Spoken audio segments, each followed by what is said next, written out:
Supplementing with PeakATP is like a house party gone completely wrong. So this right here is PeakATP. This is what the molecule chain looks like. Now, when ingesting PeakATP and it goes down and into your stomach and intestine system, those molecule chains break down, which is necessary because this allows it to be easily absorbed and transported into the bloodstream through your blood vessels. Once it's inside the blood, these different chains search each other out and they combine back together. So it's like the boys are back in town, forming up to be the ultimate party crew again. As they're floating around the blood system, you got muscle cells over here. And these muscle cells have a receptor on them, kind of like a bouncer at a party. And he's like screaming out, "Hey, fellas, party, come over here, woo, free beer." And Brad and Chad on your team, AKA ATP, is like, "Yo, party, let's go." They enter the house party. Now, Brad and Chad, they don't have filters on them. Balls to the walls party. There's no stopping. And when they get too many drinks in them, shit's bound to get crazy. In the meantime, you're in the gym getting the few sets in. The more workout you do and the more intense your training gets,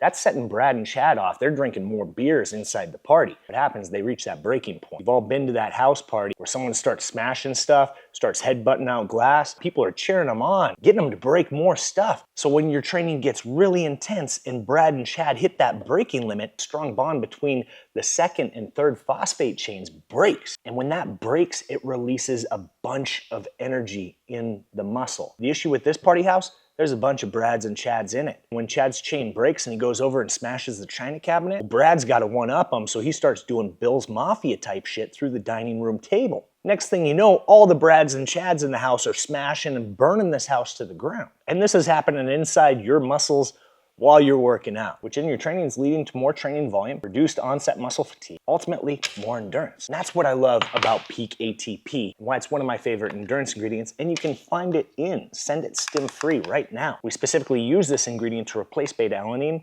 because it's by far superior. You can get way more endurance out of it without the tingles or itching that a lot of people just don't like. If you learned something from this video, give me a like, drop a comment down below.